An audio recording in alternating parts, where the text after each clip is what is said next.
اور جمعے والے دن اپنے والدین کی قبر پہ جائے گا، اللہ تبارک و تعالی جانے والے کی بھی بخشش فرما دے گا۔ لیکن ایک بات یاد رکھنا، ہر بیٹے کے لیے اس کے باپ کی قبر مزار ہے،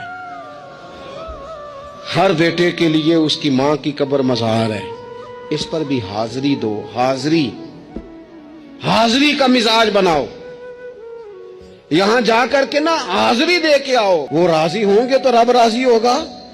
والدہ کے لیے نبی پاک نے فرمایا اس کے پیروں کے نیچے جنت ہے، تو جس کے پیروں کے نیچے تیری جنت ہے، بتاؤ اس کی قبر تیرے لیے مزار نہیں؟ اس کی قبر تیرے لیے باعث فیوز و برکات نہیں؟ تو نبی پاک صلی اللہ علیہ وسلم نے فرمایا ایک روایت میں، ہر جمعے والے دن اپنے والدین کی قبر پہ جائے گا، اللہ تبارک و تعالی جانے والے کی بھی بخشش فرما دے گا۔ تھوڑا سا نا مخصوص سا ٹائم نکالیں، کچھ تھوڑا سا ارادہ کریں، حاضری کا پروگرام بنائیں۔